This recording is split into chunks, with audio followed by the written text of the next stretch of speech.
Hello, everybody. Welcome. Uh, Garamahagat, Avet Ansha, Agaramahagwev. Thank you all for tuning in. So, I'm announcing that I will be running for the Dáil in the upcoming election.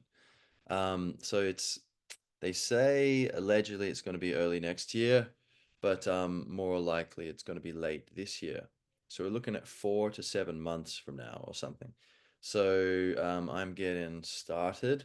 Um, so my name's Jamie McGlue. I will be ideally running under my own political party, Gaelic Awakening.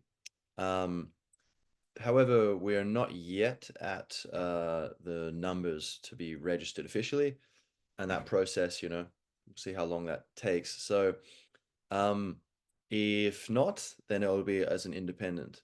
And so, I'm a complete political outsider. I ran for the local council, and I got 250 odd votes. Um, well, I don't, maybe I got more as other preferences. I won't know because I was eliminated in fairly early on. So after I think the first three preferences or something. So, but I believe the national election will be a bit different to the local one. And so I have decided to throw my hat in the ring. Now, I did declare I was going to be running for the Dáil anyway, but, to be perfectly candid, that's my whole style is, just the truth, shake up politics, actually just be honest and open, so you can decide what, if, it resonates, if you want to vote for me. If you don't want to vote for me, then please don't, So I've nothing to lose by being open, I think, and I would like to embody that and maybe inspire some others to be a bit more honest. Um, so basically, in the local election, um, I was running largely on local issues, but mentioning, um, these three big policies which I feel are very important and nationally I want to be representing, which are free speech, fair borders, and full sovereignty. And so I'll get into that a little bit of detail in a minute. But basically, it's a lot of work doing this, and also you have to deal with. It's a bit um, emotional work as well, like having to, maintain the motivation. You're going and talking to people who might disagree with you, and just, you're trying to keep aware of, what's going on and what's the right way to communicate. So it's work, and so I was thinking, okay, like I can, uh, I, I'm completely 100% devoted to uplifting Ireland and uplifting the world and the universe, um, through, whatever I can. But the question I've been grappling with is, okay, is this the best use of my energy? Or because I'm a writer, also a poet and an author, and I've got a bunch of stuff. I'm as yet unpublished, but I've got like hundreds of pages of poetry, which I think is very good. There's poetry where I'll be like, I'm not publishing that. Yeah, come on, I don't think everything I write is amazing, but I think there's a bunch where it's like, wow, universe, thank you for letting this flow through me. And like same with like I've written a novel, I've got other novel ideas, I've written a bunch of short stories, and I'm busy, I have a family, and so it's difficult to find time to be able to do all this stuff. And so I'm thinking, do I go and put that out into the universe and uplift consciousness that way, and maybe try to protect these things, eh, like basically the values of freedom, peace, uh, and truth, as the eminent, renowned Randall Carlson uh, has put it. I was just listening to his podcast, the Squaring the Circle podcast. Very good. Highly recommend it. And he isolated those three things. I thought that was a very good way to put it. And so I've kind of adopted that. It's more or less, already like what I've been doing, but it's a good way to put it. Hard to argue with freedom, peace, and truth, right? But I think all three of these things are under attack, and so I have decided to put myself forward to defend them. But I was thinking, like, is do I maybe I can serve them better through writing. I also have the various business ventures kind of in the works, and that maybe I can uplift the world through that way, or maybe some combination of these. And so I've decided that um, the amount of work doesn't matter, right? Because if it's good, it's good. It doesn't matter how much work it is. And there is a chance that I think we're in such big trouble that there is a chance people are going to take a chance with me and say, yeah, let's let this, Irish Australian Irish, whatever he is, guy in, and see what he does. Can't be worse than what we're dealing with already, right? And I am completely comfortable with putting in all this energy and refusing to try to just please people and edit what I'm saying, talk to you, I'll say one thing, talk to someone else, I'll say another. No, I'm going to tell you the truth and exactly what I think. Of course, I will be like respectful and try to connect, find areas of agreement. That's a natural way to connect to people. Um, but like, I'm not going to hide anything of what I believe. And I want to make it clear to people like where I stand. Even if that costs me, months of my life, which I don't get back, and all this energy that I could be spending with my family or spending writing or building up these businesses. Um, and so I'm willing to do that. And I'm also willing to say get elected and then not get elected again because I say, no, this is what I stand by. I'm doing this. And if people don't like it, then they can vote me out. I'm not going to play the game of politics. I am, I think that's what's got us into this mess. And so if I am basically, I'm a normal person and let's put a normal person into politics, see what happens. And yeah, so I um I'm putting myself forward and I'm making sacrifices and I'm not on an ego trip. I'm not looking for attention. I am perfectly happy hanging out with my family and working on these other creative projects. Um, but my conscience has called me forward, and so that's what I'm doing. And I love Ireland very dearly. I love my family very dearly, and I want to give my children a beautiful world. And I see that world, slipping away. I see things moving in the wrong direction, and it's been happening for quite some time.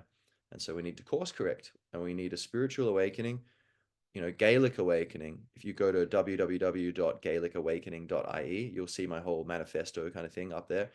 Um, but basically, it's a cultural movement, right? There's a sevenfold aspect to it.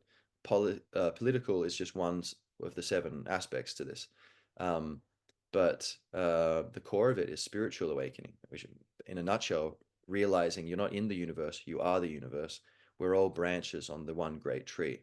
And so, Russia, Ukraine, Saudi Arabia, Iran, Israel, Palestine, Ireland, England, Nigeria, Scotland, whatever, we're all actually the one tree. We're just different branches. But, that doesn't mean, okay, what does that mean? That's a question. We'll get into that in another episode. But basically, we need this spiritual awakening, and I don't think a lot of people in politics have it. They're focused kind of, there's various agendas, but I think often we're not really getting people who are that kind of emotionally self-aware, unfortunately, with a few exceptions.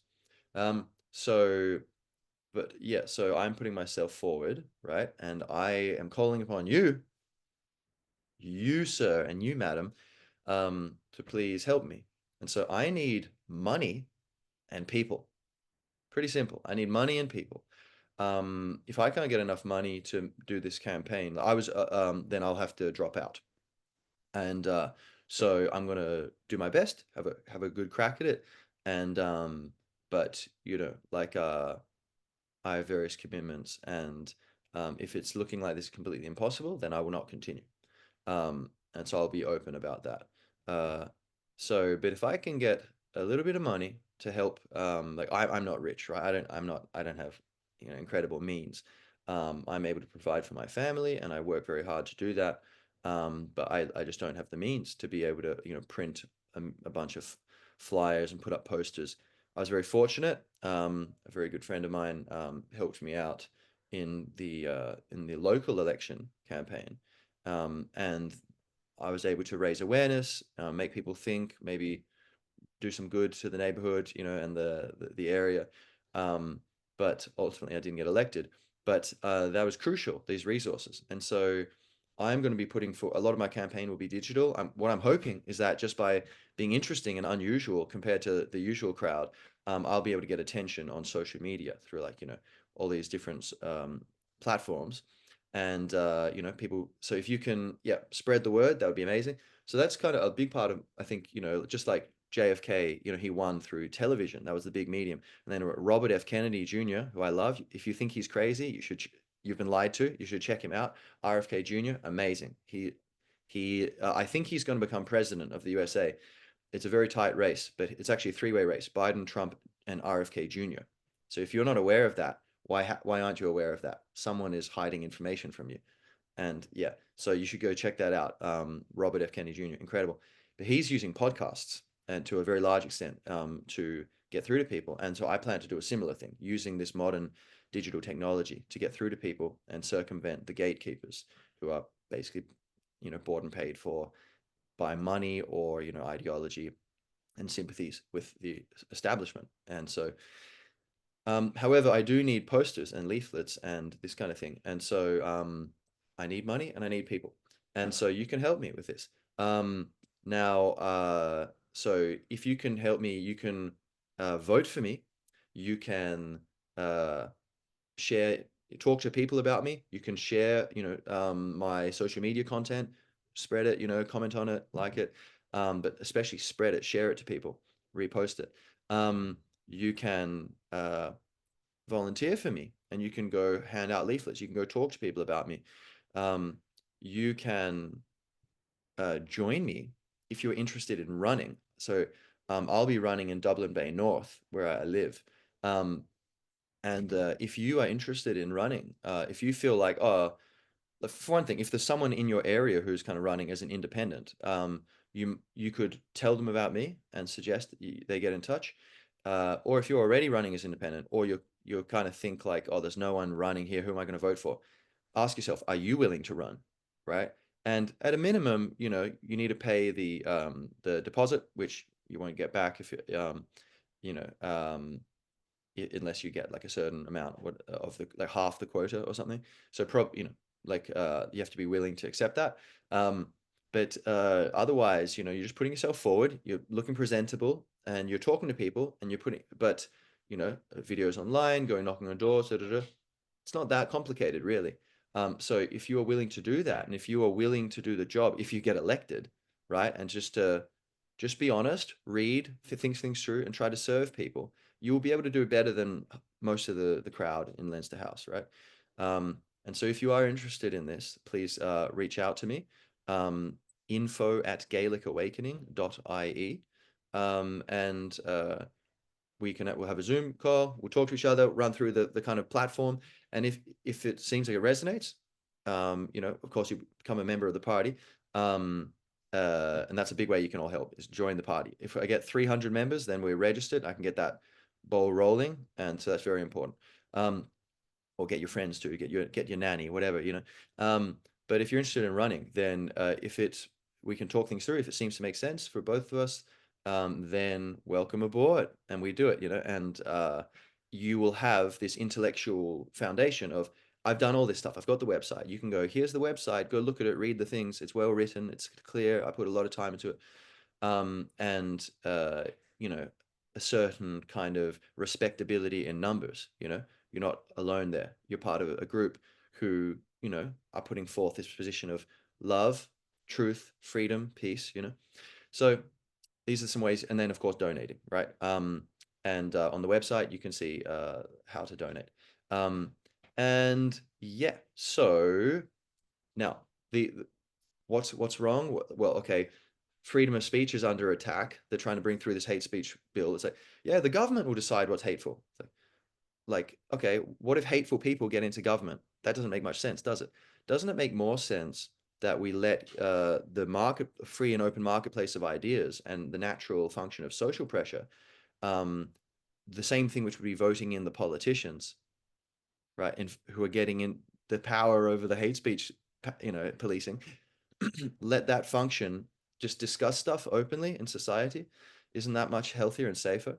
And if you really are, right, then what are you afraid of by having open conversation? The fact is, as Robert F. Kennedy Jr. says, the people censoring people throughout history, they're never the good guys. They've always been the bad guys. And so, you know, free speech is incredibly important. Not just because it's like, oh yeah, we should have the right to be ourselves and to be able to figure out who we are through, interacting with each other and kind of co-creating each other, but also like problem solving. You can't solve problems anywhere near as efficiently if you're not able to talk about everything.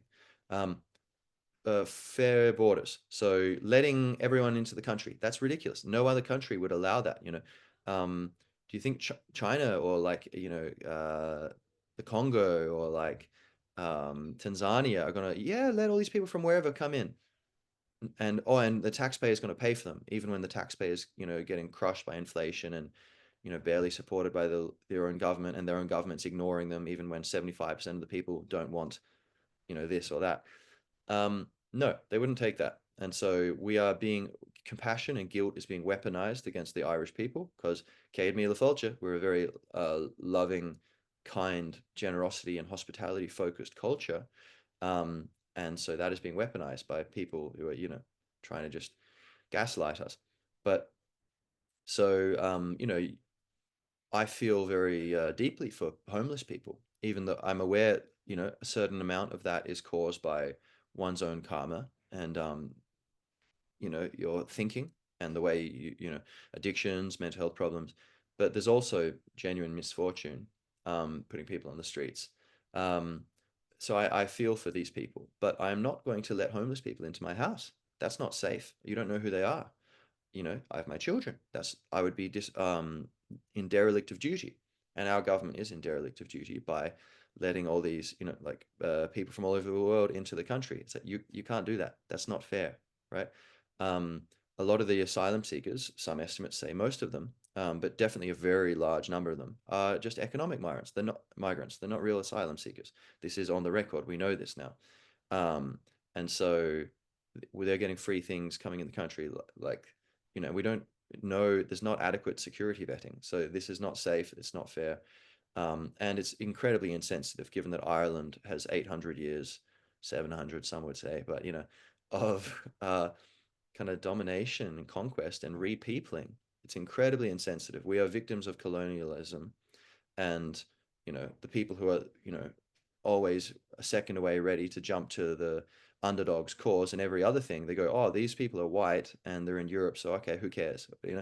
It's like Ireland's getting screwed over again. It's incredibly unfair, especially when one final thing on this point is our language. Part of that, one of the most devastating aspects of the colonialism in Ireland, the colonization of us through by Britain, England, the Anglo-Normans to England to Britain, basically the same kind of thing, is that they intentionally attempted to, at every point, put pressure on the language and try to discourage the use of language. And then eventually, in the Great Famine, they kind of genocide by omission. There's plenty of food, but they didn't let the people have access to it. And the vast majority of people who died were Irish speakers, and who were also the most rebellious to the imperial authority. And so the language is now spoken daily by like something like 1% of the country, although many more than that can speak it if they could overcome the emotional blocks, which are the result of trauma and colonialism and, you know, um, and practical blocks to this. But so that we can't have mass immigration and a Gaelic language revival. So Gaeilge, right, which is, French is français in French, right? So Gaelic or Irish, you could call it Irish Gaelic instead of Scottish Gaelic. Um, my parents call it Gaelic. Okay, so in the actual language, it's Gaeilge, right? As the Irish viewers are well aware. So you know, a 1% increase in this daily speaking of Irish would be incredible. That's like a doubling, right? But when you've got the percentage of people from all around the world who barely speak English coming in at 1% a year or much more, as it seems to be, how on earth are you going to have a language revival? You won't. Learning English is enough of a trouble. I'm an English teacher. I know this. There's a lot of work.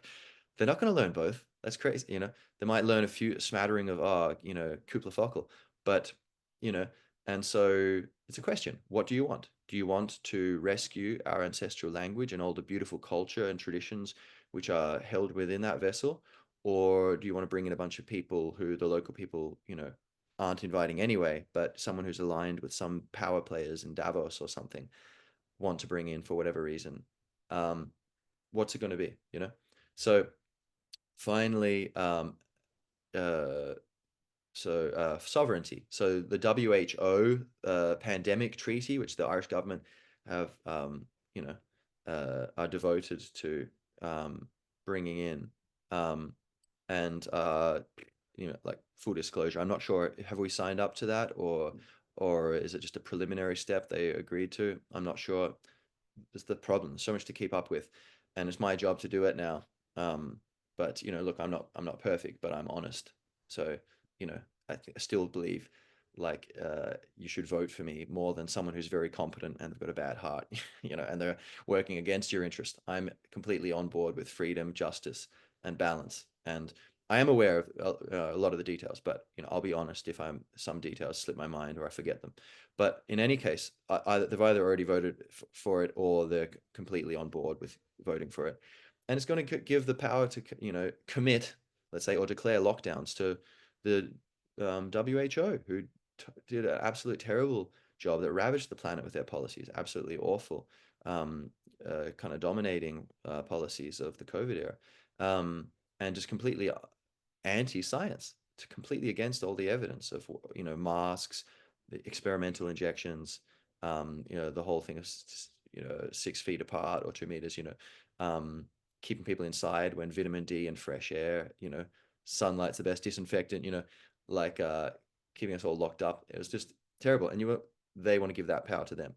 The EU taking control of the migration, our borders, through the EU Migration Pact. They've just passed that. The government's just voted, to an amendment to allow us to give away our opt-out, so that basically the EU takes control of our borders. Um, and neutrality, they've just voted to enter into military cooperation with the EU, and it's um, it's just insane. And so these people, they seem to see Ireland as a province of some sort of greater you know, state. They don't feel like they're Irish leaders. They feel like they're provincial leaders, and they really want to impress the central leaders wherever they are, whether it's Brussels or Davos or God only knows. So, um, to bring it back, my thing is I'm all about positive emotion. I don't want to scare anyone. I don't want to depress anyone. But complacency is not good. Uh, Cynicism is not good. Where does that get you? Nowhere.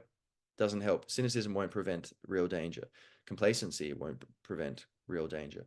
And despair or fear, likewise, not going to help us. We need to be calm and courageous and conscious. And yeah, so that's what I am, and what I do my best to be. And I invite you to do the same and to get involved. And look, maybe we won't win, but at least we'll have tried, you know. And I think you have an incredible sense of beauty and groundedness and peace when you're working on something important like this. You're serving love, and so that's good, And yeah, let's see. So I think that's all I really have to say. Um, you can see my policies as like 12 no's, 7 yeses. I like, certain numbers. I believe numbers are powerful. So on the website, right? Very quickly, I'll just lead you there.